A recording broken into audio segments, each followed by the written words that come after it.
Johnny Carson revealed his favorite guests of all time. Johnny Carson's face told you everything. During his 30-year reign as America's late-night king, Carson's expressions were a secret code that his staff quickly learned to read. The slight lean forward in his chair, the genuine crinkle around his eyes versus the professional smile. The way he'd sometimes set aside his blue cards entirely, forgetting the planned questions. Johnny's eyes would change when certain names appeared on the booking sheet, said Fred de Cordova, Carson's longtime producer. Most guests got the professional Johnny, charming, attentive, the perfect host, but there were maybe 8 or 9 people who got the real Johnny. You'd see him physically energized when they were booked. These weren't always who you'd expect. While movie stars came and went with each new film release, Carson's true favorites were a more eclectic group. Comedians who shared his precise sense of timing, thinkers who challenged him intellectually, performers who brought authentic moments to a medium often drowning in rehearsed anecdotes. Tonight, we reveal the 8 guests who earned this rare status in Carson's personal pantheon, and the one beloved by audiences regular who surprisingly left Carson cold despite public perception of their on-air friendship. And I love sandwiches. Where do you find them? David Letterman, the heir apparent. On May 22, 1992, Johnny Carson's final Tonight Show broadcast ended a 30-year era. As he fought back tears during his closing monologue, he offered a brief glimpse into his hopes for the show's future. "I hope that whoever follows me will keep this a place for stars and newcomers alike." What viewers didn't know was that Carson had already made his preference for his successor abundantly clear behind NBC's closed doors. "I was in the meeting when Johnny told NBC executives that Dave should take over," revealed Peter Lassily, who served as executive producer for both Carson and later Letterman. "He didn't suggest it or hint at it. He stated it directly. David Letterman should be the next host of The Tonight Show." Johnny never spoke that directly about anything, unless it mattered deeply to him. This wasn't simply professional courtesy. When Letterman first appeared on Tonight in 1978, attentive viewers noticed something unusual in Carson's body language. He would physically turn his chair toward Letterman, rather than simply swiveling his head, a subtle but significant gesture that camera operators noted he rarely did with other guests. "Carson saw him as a kindred spirit," said Jim Fowler, the wildlife expert who appeared on both shows numerous times. "After Dave was on the show once, Johnny asked me backstage if I'd noticed that Letterman gets it. When I asked what he meant, Johnny said, he understands that sometimes the joke is that there is no joke. That was Carson's whole philosophy of comedy." This recognition of a shared sensibility was evident in how Carson physically reacted to Letterman's comedy. During normal guest segments, Carson maintained precise control of his laughter, enough to show appreciation, but never so much that he couldn't quickly transition to the next question. With Letterman, this discipline occasionally disappeared, with Carson sometimes laughing so genuinely that he needed to remove his glasses to wipe his eyes, a rare breach in his carefully maintained composure. He personally chose Letterman as his Tonight Show successor, confirmed Bob Wright, the former NBC CEO who oversaw the network during the transition. Johnny's preference wasn't a casual suggestion. He believed Letterman represented the continuation of what he'd built. When the network went another direction,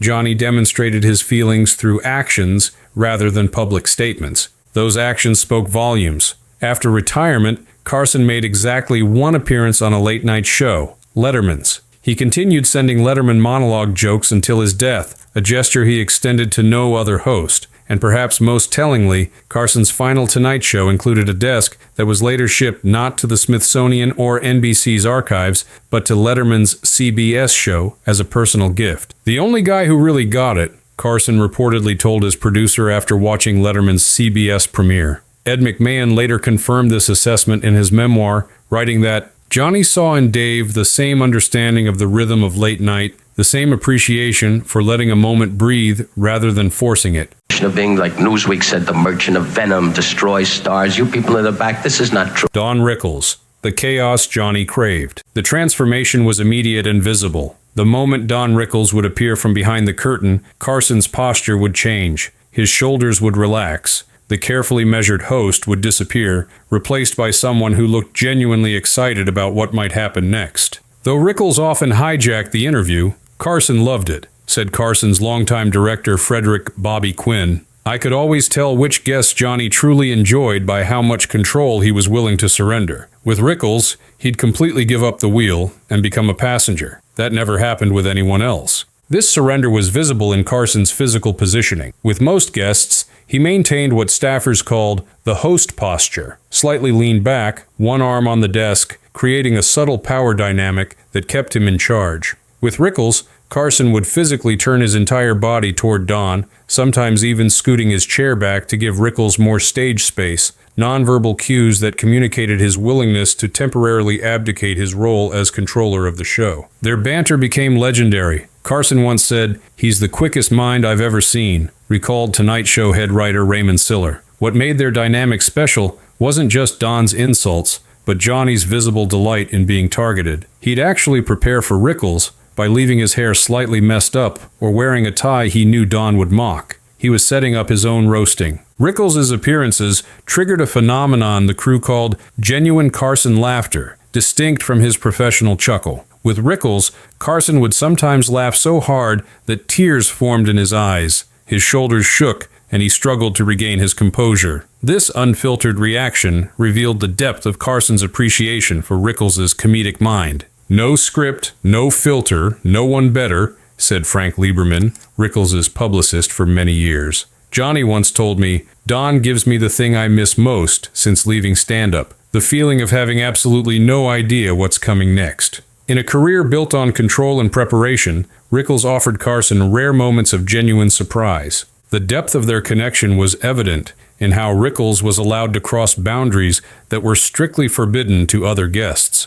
He could joke about Carson's divorces, his height, his occasionally erratic off-camera behavior, topics that would have earned other guests a swift commercial break and a chilly backstage reception. Johnny actually anticipated being insulted, Ed McMahon wrote in his memoir. If Don came on and was too nice, Johnny would look disappointed and start needling him until Don fired back. It was like watching someone deliberately poke a bear, then grin when the bear finally roared.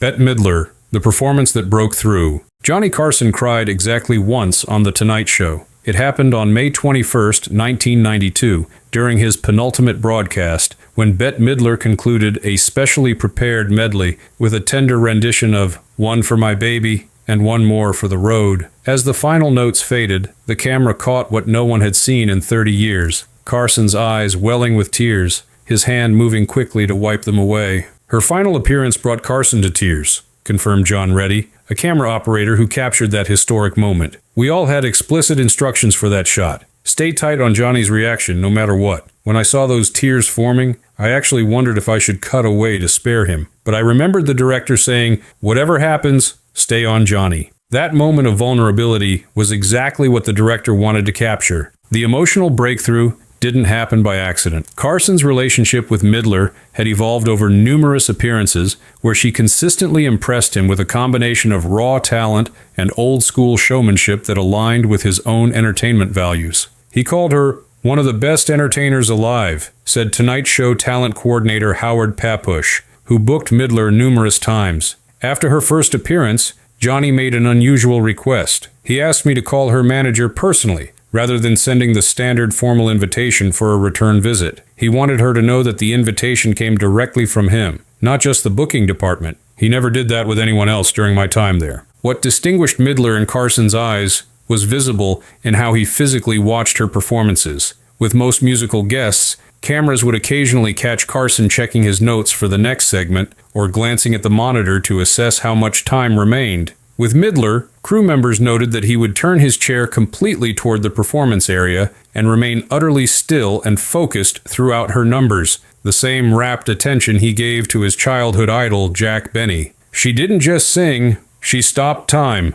said Jeff Sotzing, Carson's nephew and an NBC producer who worked on the show. "Johnny once told me that Bette reminded him of the complete entertainers from his youth, people who could sing, act, tell stories, and connect emotionally with an audience. He thought that kind of performer was disappearing, and he valued what she represented." The culmination of their professional appreciation came during that famous final week, when Midler prepared a personalized musical tribute that included customized lyrics honoring Carson's career. His emotional reaction wasn't simply about his impending retirement, but about the genuine effort she had made to create something unique for the occasion, the kind of authentic television moment Carson had always valued over manufactured sentiment. That tear wasn't just about leaving television, McMahon later said in an interview. It was recognition of a perfect television moment, the kind Johnny had spent 30 years trying to create. Bette gave him exactly what he always hoped for, something real happening in the most unreal of environments. Well, George? Yeah. How are things in general? Pretty good. I feel great these days. I'm showering with new zest, and I have none of that sticky film. George Carlin,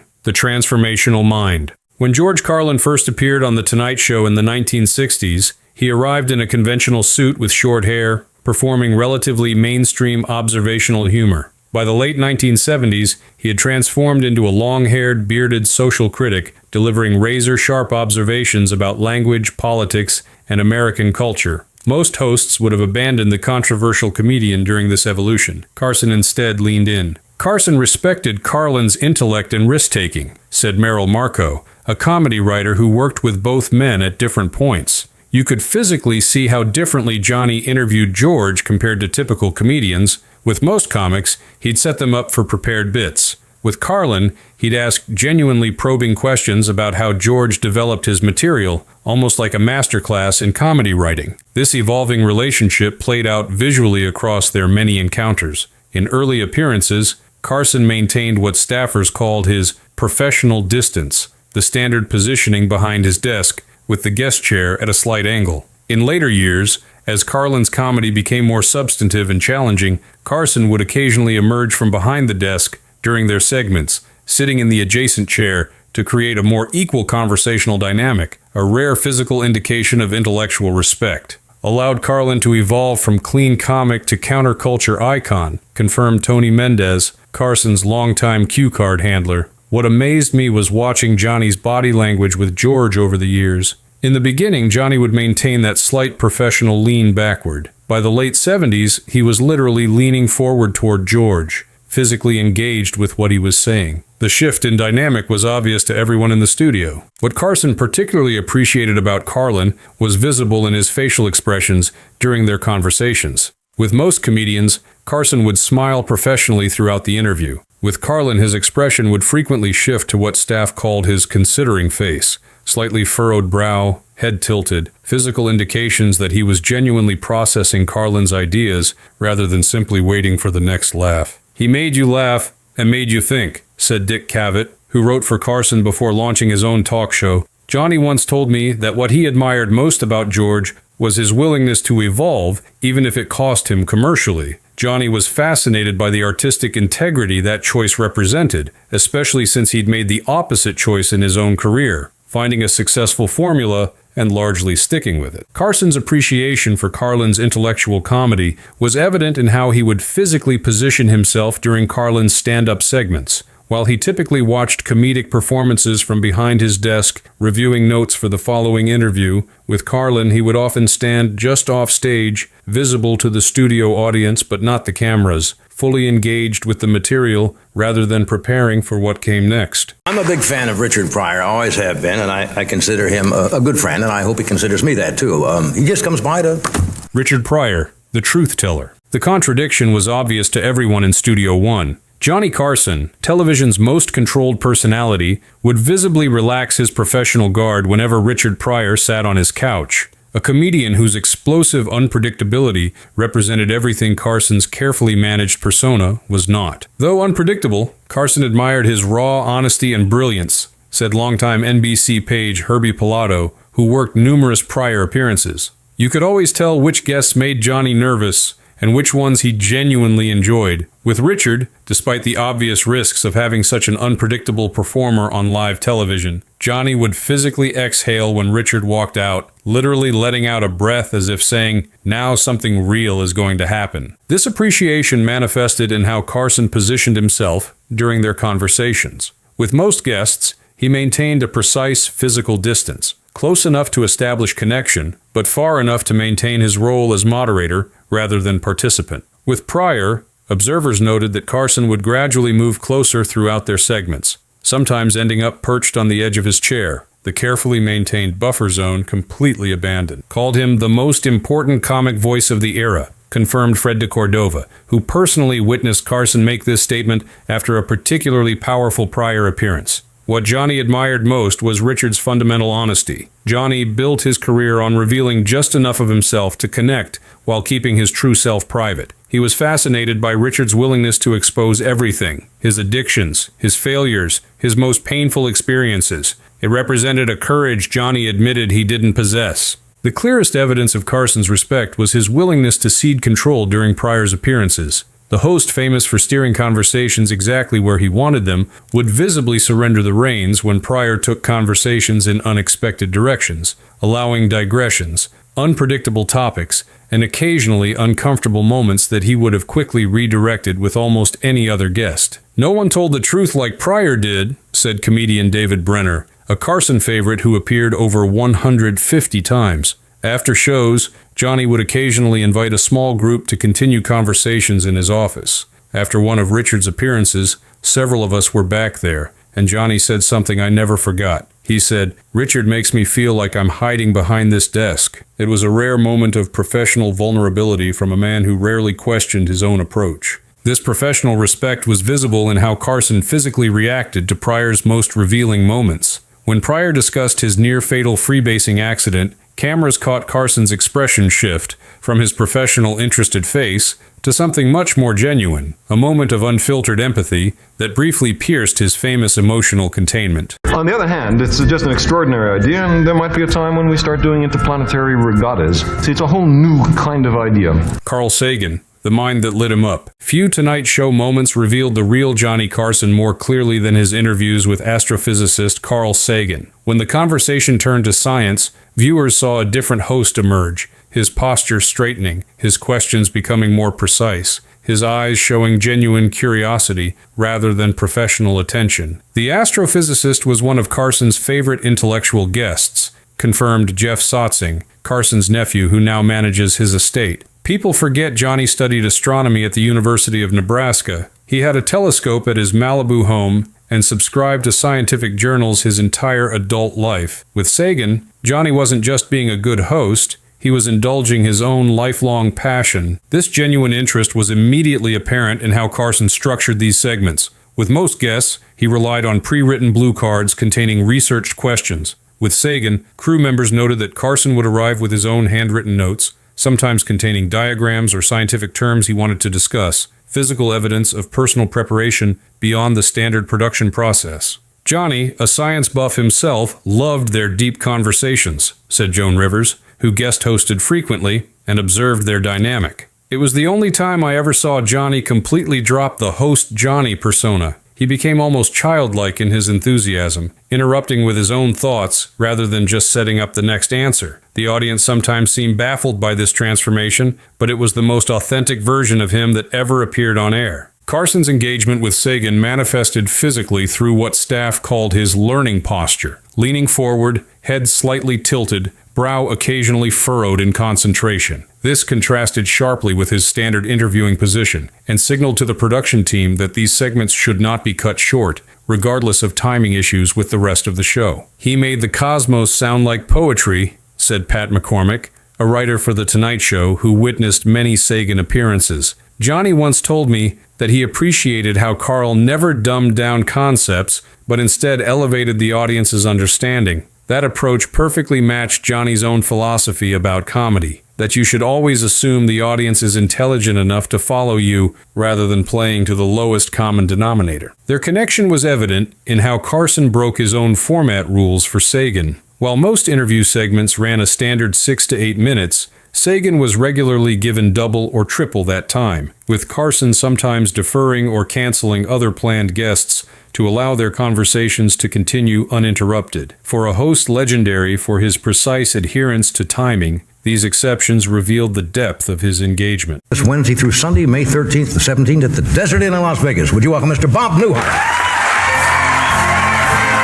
Bob Newhart, the minimalist master. Johnny Carson's own comedic style was built on restraint, the perfectly timed pause, the subtle facial reaction, the strategic understatement. This approach found its perfect complement in Bob Newhart, whose minimalist delivery and impeccable timing created a unique dynamic that Carson visibly cherished. Dry, calm, and brilliantly funny, the perfect counterbalance to Johnny's style, observed Tom Shales, the Washington Post television critic who covered the Carson era extensively. You could always tell when Johnny was deeply appreciating someone's technique versus just being professionally engaged. With Newhart, he would physically position himself to watch not just Bob, but the audience's reaction to Bob, studying the craft in action with an almost scientific interest. This professional appreciation was immediately apparent in how Carson physically set up their segments. With most comedians, he would introduce them and then return to his desk, watching from a distance. With Newhart, Carson would often remain standing just off camera,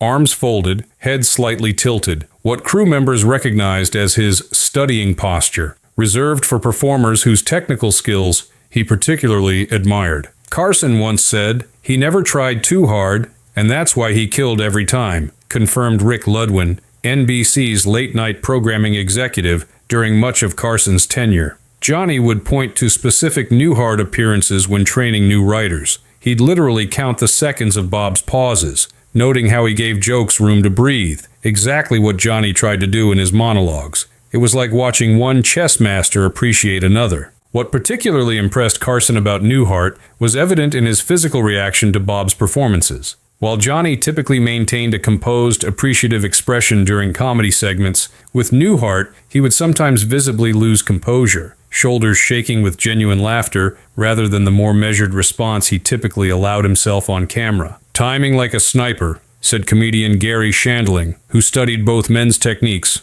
"I was backstage after a show where Bob had appeared, and Johnny was explaining to Ed McMahon why one particular joke had worked so well. He was breaking down the precise number of seconds in the pause, the slight shift in Bob's expression, analyzing it like a scientist. His admiration was absolutely technical and specific, not just general appreciation." Their professional connection eventually developed into a genuine friendship, one of the few Carson maintained with any guest. This was evident in how their on-air conversations evolved over the years, shifting from formal interviews to what appeared more like two colleagues discussing their craft, with inside jokes and references to previous appearances that created a sense of continuity rare in the typically episodic world of talk shows.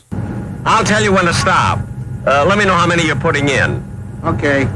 Jack Benny, The Blueprint. The influence was unmistakable to anyone who understood comedy. Johnny Carson's entire performing style, from his precisely timed reactions to his strategic use of silence to his willingness to be the butt of the joke rather than its deliverer, bore the clear imprint of Jack Benny, the radio and television pioneer who had revolutionized American comedy through restraint rather than aggression. Carson idolized him from childhood, confirmed Henry Bushkin, Carson's longtime lawyer and confidant. Johnny's office had very few personal items, but one of them was a framed photo of Benny signed, "To Johnny, who got it right." That picture had the most prominent position, visible from Johnny's desk. It wasn't there for visitors to see. It was there for Johnny himself, a daily reminder of the standard he aspired to meet. This professional admiration was immediately obvious whenever Benny appeared on The Tonight Show. Carson, normally the composed center of his television universe, would physically transform, his posture becoming slightly more formal, his attention more focused,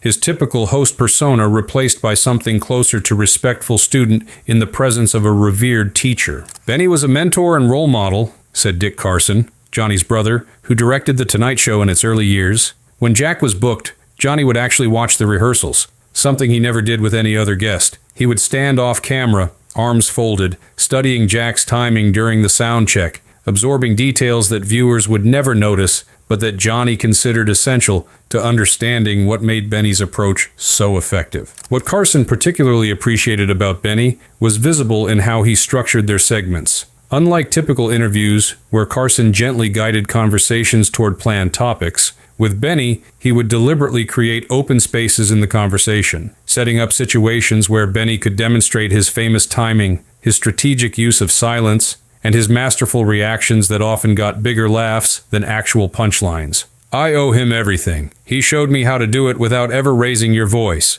Carson told his producer Frederick de Cordova after one of Benny's appearances. Johnny wasn't given to grand statements of professional admiration, de Cordova later recalled, but with Jack, he openly acknowledged the debt. He told our director to study how Jack used reaction shots and to remember those techniques when shooting Johnny's own reactions during interviews. Their professional connection was evident in the specific techniques Carson borrowed from Benny, the slightly exasperated look to camera after a guest said something ridiculous, the strategic pause that built anticipation for a punchline, the willingness to make himself the target of jokes rather than their deliverer. These weren't just similar stylistic choices, but direct adaptations of Benny's pioneering approach to comedy. Johnny would physically position himself differently during Jack's segments, observed Tommy Newsom, assistant musical director for The Tonight Show. With most guests, he maintained what we called host posture, a certain professional distance. With Jack, he would turn his chair to face Benny directly, physically centering Jack in his attention. It was the clearest visual signal of who Johnny considered most important in the room. Farm right south of town, and a nice big field where they could land flat. James Stewart, the surprising cold spot. While Carson's genuine favorites became apparent through his body language and engagement level, equally revealing was the one beloved by audiences guest who left the host notably cold, despite public perception of their warm relationship. James Stewart. Stewart's folksy, rambling stories about his modest lifestyle, military service, and amateur poetry made him an audience favorite during the Carson years. Viewers interpreted Carson's attentive listening and appreciation as genuine enjoyment. Behind the scenes, a different reality emerged. Jimmy Stewart was the gap between public perception and private reality, revealed Carson's longtime director Bobby Quinn. Viewers loved their apparent chemistry, but in the control room, we could see Johnny giving the wrap it up signal while maintaining that perfect on-camera smile. Stewart's deliberate, halting storytelling style drove Johnny crazy. He found it indulgent and calculated rather than charming. This professional frustration was visible to attentive staff members in Carson's subtle but unmistakable physical cues. While maintaining a convincingly engaged expression for cameras, Carson would tap his pencil at an increasing tempo as Stewart's stories meandered, a signal the director recognized as mounting impatience, despite the host's outwardly appreciative demeanor. The audience never knew, but Johnny would be counting the seconds, said Tonight Show writer Raymond Siller. With most guests, Johnny welcomed organic digressions, but Stewart's carefully rehearsed, spontaneous stories, particularly the poems about his dog that audiences loved, struck Johnny as performance rather than conversation. During breaks, he'd sometimes ask the producer, "How much longer is this booked for?" while smiling warmly at Stewart the moment cameras returned. This disconnect became particularly apparent in how Carson positioned himself physically during their segments. While maintaining perfect eye contact when cameras were on him, during Stewart's longer stories, Carson would occasionally shift his weight subtly away from the guest, a nearly imperceptible leaning that camera operators recognized as his disengagement posture, despite his maintained smile and nodding. Johnny called them the endless dog stories, confirmed Rick Ludwin, NBC's late-night executive. What viewers perceived as charming, Jimmy Stewart's meandering tales about everyday life, Johnny experienced as a guest who wouldn't adapt to the rhythms of television. Carson valued concision and timing above all else, and Stewart's deliberate approach to storytelling violated Johnny's fundamental sense of how talk show segments should function. This professional frustration never affected Carson's on-air treatment of Stewart, demonstrating his consummate professionalism. Viewers continued to enjoy what appeared to be warm exchanges between seemingly compatible personalities, never suspecting that behind that perfect host persona, Carson was giving his director the subtle high sign to prepare for a commercial break at the earliest possible moment. Carson's favorites reveal something more profound than mere preference. In his selection of kindred spirits, we see the man behind the mask, the Midwestern intellectual who valued precision, authenticity, and technical excellence above fame or flash. His genuine connections weren't with the biggest Hollywood stars, but with fellow craftspeople who understood and respected the mechanical intricacies of creating seemingly effortless entertainment. Johnny's real favorites weren't who the public would have guessed, observed late-night historian Bill Carter. They weren't the most famous or highest-rated guests. They were the ones who approached their crafts with the same meticulous attention to detail that characterized his own work. He was drawn to people who understood that great entertainment looks easy precisely because of how hard it is to create. This appreciation for craft rather than celebrity explains the surprising gap between Carson's public warmth toward conventionally beloved figures like James Stewart and his private preference for more technically precise performers like Newhart and Rickles. It wasn't about likability, but about professional respect, about recognizing others who understood the machinery behind creating moments that appeared spontaneous, but were actually products of careful technique. Perhaps the most revealing aspect of Carson's favorites is how they reflect his own unfulfilled professional desires. In embracing Pryor's raw honesty, Letterman's irreverence, and Carlin's social commentary, Carson surrounded himself with people willing to take risks he himself had chosen to avoid in crafting his broadly appealing, deliberately non-controversial persona. Johnny lived vicariously through his more daring guests, suggested Tom Shales of The Washington Post. He had made a calculated choice to be America's most welcomed visitor, which required maintaining certain boundaries, but through his appreciation of more boundary-pushing performers, we glimpse the road not taken, the edgier, more challenging Carson that might have existed in another professional life. This perspective transforms our understanding of The Tonight Show itself. What appeared to viewers as simply an entertainment program was, in Carson's hands, a sophisticated ongoing study of human performance, a masterclass in technique disguised as casual conversation. Through his selection of favorites, Carson wasn't just booking guests. He was creating a living museum of excellence in his chosen field, preserving and highlighting approaches to entertainment he considered worthy of study and appreciation. In the end, Carson's true legacy isn't just the laughs he generated, but the standard of excellence he established and maintained. His favorite guests weren't just entertainers, but fellow custodians of craftsmanship in an industry increasingly drawn to shortcuts and spectacle over substance and skill. Through them, he reminded us nightly that the most meaningful performances aren't always the loudest or most obvious.